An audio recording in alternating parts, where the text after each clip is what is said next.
SIR চালু হয়েছে 2002 সালের পরে এসছে। আমার কি হবে বলো? আমার তো একটা মেয়ে আছে। কি মা? কিছু হয়নি মা। আমার মেয়েকে ছাড়া আমি কি করে থাকবো বলো?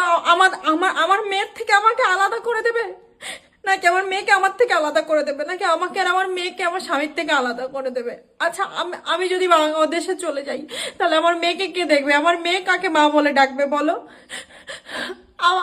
আচ্ছা, আমরা তো প্রায় 20 বছর হয়ে গেছে ছোটবেলায় এখানে এসেছি, দেশকে ভালোবেসেছি, এই দেশে সবকিছু নিজের করে নিয়েছি। যখন থেকে বুঝতে শিখেছি তখন থেকে আমরা নিজের দেশ হিসেবে জানি, সেই ছোট্টবেলায় এসেছি। তাহলে আজকে যদি আমি চলে যাই, তাহলে আমার মেয়ের কি হবে বলো? আমার মেয়ে কোথায় যাবে? আমার মেয়ে যদি এদেশীয় হয়, তাহলে আমি কোথায় যাব বলো? আমার মেয়ে আমার ছেড়ে কি করে থাকবে? আচ্ছা, যে যে যে বউটা প্রেগনেন্ট, যার বাচ্চা হবে সবে, সে তার বাচ্চাটা কোন দেশে যাবে বলো? তার বাচ্চাটা কোন দেশের হবে? সেই প্রেগনেন্ট বউকেও ওই দেশে পাঠিয়ে দেওয়া হবে? তাহলে তার বাচ্চাটা কিভাবে জন্ম নেবে? তাহলে তার বাচ্চাটা তো এদেশীয়, যার বর ওদেশীয়, যে মেয়েটা এদেশীয়, তাহলে তার বরকে পাঠিয়ে দেবে, তাহলে তার সন্তানের কি হবে? সন্তানগুলো কোথায় যাবে?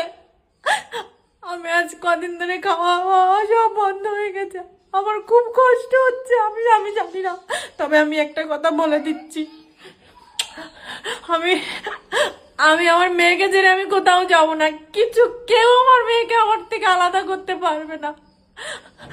আমি প্রয়োজনে আমি আমি প্রয়োজনে আমি আমি আমি এই পৃথিবী ছেড়ে চলে যাবো, তবু আমি এই দেশ ছেড়ে যাব না।